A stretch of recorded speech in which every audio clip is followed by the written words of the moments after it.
Right breaking news చూస్తున్నాము. Film Nagar Deccan kitchen కూల్చివేత కేసులో నాంపల్లి కోర్టు కీలక ఆదేశాలు జారీ చేసింది. నటులు వెంకటేష్, రానా, అభిరామ్, నిర్మాత సురేష్ బాబుపై కేసు నమోదు చేయాలని నాంపల్లి కోర్టు ఆదేశించింది. నందకుమార్ ఫిర్యాదుతో నాంపల్లి కోర్టు విచారణ జరిపింది. కోర్టు ఆదేశాలను ధిక్కరించి హోటల్ కూల్చివేశారని నందకుమార్ ఫిర్యాదు చేశారు. కోట్ల విలువైన బిల్డింగ్ ధ్వంసం చేసి ఫర్నిచర్ ఎత్తుకెళ్లారని పిటిషన్లో పేర్కొన్నారు. దీంతో కోర్టు వారిపై కేసు నమోదు చేయాలని ఆదేశించింది.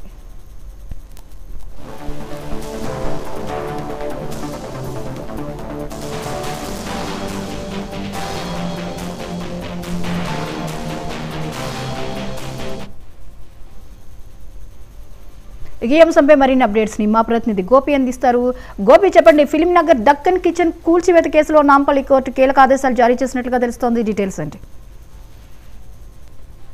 జ్యోతి, ఏదైతే దగ్గుపాటి ఫ్యామిలీ పైన నాంపల్లి కోర్టు సీరియస్ ఉందని చెప్పొచ్చు. ఏదైతే గత కొద్ది రోజులుగా ఏదైతే దక్కన్ కిచెన్ కొన్ని లీజు వ్యవహారాలు నడిచినప్పటికీ కూడా దానికి సంబంధించి గతంలో కూడా కోర్టులో ఏదైతే నందకుమార్ అనేటైనా కూడా ఆ కేసు నమోదు చేసి దాంతో పైన విచారణ జరుగుతున్న కోర్టు నేపథ్యంలోనే ఇప్పటికే వీళ్ళు ముగ్గురు ఎవరైతే వెంకటేష్ కావచ్చు, రానా కావచ్చు, అభిరామ్ కావచ్చు, నిర్మాత ఏదైతే సురేష్ బాబు, వీళ్ళంతా 50 మంది బాన్సర్తో ఆ దక్కన్ కిచెన్ ని కూల్చివేయడం జరిగింది. అందులో ఉన్న విలువైన వస్తువులు కావచ్చు, దానికి సంబంధించి ఏదైతే సామాన్లు కావచ్చు, 20 కోట్ల దాకా నష్టం కలిగిందని నాంపల్లి కోర్టుని ఆశ్రయించడం కూడా తెలిసింది.